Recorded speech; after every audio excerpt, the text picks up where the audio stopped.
মধ্যপ্রাচ্যে আবারও উত্তেজনার শুরু। অঞ্চলটিতে যুক্তরাষ্ট্র তাদের নৌবাহিনী ও বিমান বাহিনী রণতরী পাঠাচ্ছে। এদিকে ইরান বলছে কেউ তাদের আক্রমণ করার সাহস করবে না। তবে কি ইরান এতটাই শক্তিশালী হয়ে উঠেছে? যখন যুদ্ধের সূচনা প্রকাশ্য তখনও দেশটির এত দম। মার্কিন বাহিনীর এই উপস্থিতি ইতোমধ্যেই বড় সংঘর্ষের ইঙ্গিত দিচ্ছে। তবুও দেশটির তেজ কমেনি একটুও। ইরান স্পষ্ট জানিয়ে দিয়েছে মার্কিন সামরিক উপস্থিতি বাড়ালেও ইরানের দিকে চোখ তুলে তাকানোর সাহস হবে না কারো। ইরানের পররাষ্ট্রমন্ত্রী আব্বাস আরাকচি বলেন, ইরানের উচ্চ মাত্রার সামরিক প্রস্তুতির কারণে কোনো দেশই আক্রমণ করার সাহস করবে না। আমাদের সূত্ররা ভালোভাবেই জানে যে আমাদের ভূখণ্ডে কোন ধরনের আগ্রাসনের কি পরিণতি হতে পারে।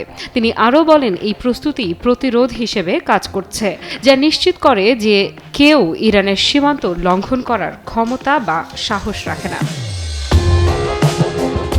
আব্বাস আরাকচি বলেন, আমাদের প্রতিপক্ষরা সম্পূর্ণ সচেতন যে আমাদের সশস্ত্র বাহিনী, জরুরি পরিষেবা এবং সরকার কতটা সক্ষম ও প্রস্তুত। এই প্রস্তুতি আমাদের সুরক্ষা ও শক্তি যোগায় এবং যে কোনো সম্ভাব্য আগ্রাসন প্রতিরোধ করে। ইরান সরাসরি যুক্তরাষ্ট্রের সঙ্গে কোনো আলোচনা করবে না, তবে মধ্যস্থতাকারীদের মাধ্যমে পরোক্ষ আলোচনার পথ খোলা রয়েছে। ইরান সর্বোচ্চ চাপ ও হুমকির মুখেও যুক্তরাষ্ট্রের সঙ্গে সরাসরি আলোচনায় বসবে না। এটি আমাদের স্পষ্ট নীতি এবং এটি অব্যাহত থাকবে যতক্ষণ না অপর পক্ষের ইরানি জনগণের প্রতি দৃষ্টিভঙ্গির পরিবর্তন ঘটে। বর্তমান পরিস্থিতিতে প্রতিদিন যে অভিযোগ আনা হচ্ছে এবং যে অযৌক্তিক দাবি করা হচ্ছে তার পরিপ্রেক্ষিতে আমরা মার্কিন পক্ষের সঙ্গে কোনো সরাসরি আলোচনায় যাব না। তিনি আরও বলেন, তবে পরোক্ষ আলোচনার পথ খোলা রয়েছে এবং বিভিন্ন চ্যানেলের মাধ্যমে এটি করা সম্ভব। আরাকচির এই মন্তব্য এসেছে এমন সময়ে যখন যুক্তরাষ্ট্র মধ্যপ্রাচ্যে তাদের নৌবাহিনীর উপস্থিতি উল্লেখযোগ্যভাবে বাড়িয়েছে, যা ইরান সমর্থিত ইয়েমেনের হুথি বিদ্রোহীদের সঙ্গে ক্রমবর্ধমান উত্তেজনার সরাসরি প্রতিক্রিয়া হতে পারে। সব মশার বিরুদ্ধে সুরক্ষা দিতে এলো বসুন্ধরা এক্সট্রিম অ্যারোসল, মশার বিরুদ্ধে এক্সট্রিম সুরক্ষা। সম্প্রতি ভারত মহাসাগরের কৌশলগত সামরিক ঘাঁটি দিয়েগো গার্সিয়ায় মার্কিন যুক্তরাষ্ট্রের সামরিক শক্তি বাড়ানো একটি বড় ধরনের ভূ রাজনৈতিক সংকেত দিচ্ছে।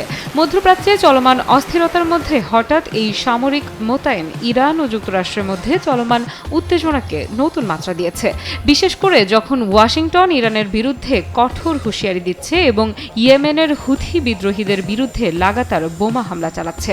তখন এই প্রস্তুতি বিশ্ব রাজনীতির অন্যতম আলোচনার বিষয় হয়ে উঠেছে। প্রতিরক্ষা বিশ্লেষক website the War Zone satellite চিত্রের বিশ্লেষণ জানাচ্ছে, গত 48 ঘণ্টায় সেখানে ব্যাপক সামরিক তৎপরতা লক্ষ্য করা গেছে। মোতায়েনকৃত সামরিক সরঞ্জামের মধ্যে রয়েছে 5টি B-2 স্টেলথ বোমারু বিমান, C-17 কার্গো প্লেন, 10টি KC-135 আকাশে জ্বালানি সরবরাহকারী ট্যাঙ্কার। এই উন্নত যুদ্ধবিমান এবং সরঞ্জামগুলো মোতায়েন করার অর্থ হল যুক্তরাষ্ট্র একটি বড় ধরনের সামরিক অভিযান পরিচালনার প্রস্তুতি নিচ্ছে। বিশেষজ্ঞদের মতে দিয়েগো গার্সিয়া অতীতেও আফগানিস্তান ও ইরাকে মার্কিন সামরিক অভিযানের অন্যতম প্রধান ঘাঁটি হিসেবে ব্যবহৃত হয়েছে। কেন গুরুত্বপূর্ণ এই মোতায়েন? কারণ এই সামরিক প্রস্তুতি মধ্যপ্রাচ্যে মার্কিন কৌশলের একটি বড় অংশ। বিশেষত B-2 স্টেলথ বোমারু বিমানগুলো এমনভাবে তৈরি যা ভূগর্ভস্থ লক্ষ্যবস্তু ধ্বংসের জন্য বিশেষভাবে তৈরি। এই সামরিক মোতায়েনের অর্থ হতে পারে হুথি বিদ্রোহীদের বিরুদ্ধে আরও বড় ধরনের সামরিক অভিযান, নয়তো ইরানের পারমাণবিক স্থাপনা লক্ষ্য করে সম্ভাব্য হামলা, অর্থাৎ সম্ভাব্য ইরান যুক্তরাষ্ট্র যুদ্ধের সূচনা। যদিও ইরানও থেমে থাকেনি। যুক্তরাষ্ট্রের এই পদক্ষেপের পাল্টা প্রতিক্রিয়ায় ইরান তাদের মিসাইল সিটি উন্মোচন করেছে। ইরানি সশস্ত্র বাহিনীর প্রধান major general Mohammad Hossein Bagheri বলেন, তাদের ক্ষেপণাস্ত্র সক্ষমতা আরও শক্তিশালী হচ্ছে, যা ভবিষ্যতে যুদ্ধের আশঙ্কাকে উস্কে দিতে পারে। ইরানি সামরিক নেতাদের ভাষ্য, যে কোনো আক্রমণ ঠেকানোর ক্ষমতা ইরানের আছে, এমনকি পাল্টা হামলা চালানোর সক্ষমতাও আছে। ঘাঁটিতে খায়বার শেকান কদর HS সিজ্জিল ইমান সামাদ ও হাজ কাশেমের মতো হাজার হাজার ব্যালিস্টিক ক্ষেপণাস্ত্রের পাশাপাশি পাবে ল্যান্ড অ্যাটাক ক্রুজ মিসাইল রয়েছে। চলতি বছর উন্মোচিত ইরানের চতুর্থ ভূগর্ভস্থ ক্ষেপণাস্ত্র ঘাঁটি এটা। তবে দেশটির দাবি তাদের এমন শত শত ক্ষেপণাস্ত্র ঘাঁটি রয়েছে। চলতি বছরের 10 জানুয়ারি আইআরজিসির অ্যারোস্পেস ফোর্স একটি ভূগর্ভস্থ ক্ষেপণাস্ত্র শহর উন্মোচন করে। এর সপ্তাহখানেক পর 18 জানুয়ারি আইআরজিসি নৌবাহিনীর শীর্ষ কর্মকর্তারা পারস্য উপসাগরের একটি অজ্ঞাত স্থানে ভূগর্ভস্থ একটি নৌ ক্ষেপণাস্ত্র ঘাঁটি প্রদর্শন করে। এর 3 সপ্তাহের মাথায় 1 ফেব্রুয়ারি আরও একটি ভূগর্ভস্থ ক্ষেপণাস্ত্র ঘাঁটি উন্মোচন করে আইআরজিসির নৌবাহিনী, যা ইরানের শক্তিশালী সামরিক সক্ষমতার জানান দিচ্ছে। যদিও এর আগে মার্কিন প্রেসিডেন্ট ডোনাল্ড ট্রাম্প ইরানকে 2 মাসের সময়সীমা দিয়েছেন নতুন পারমাণবিক চুক্তিতে সম্মত হওয়ার জন্য।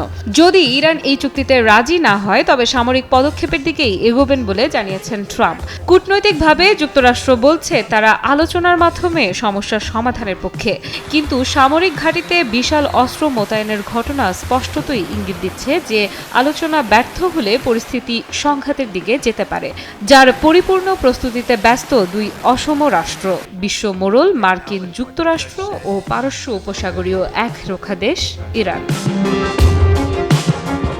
আফ্রিদা ইফরাত, নিউজ 24।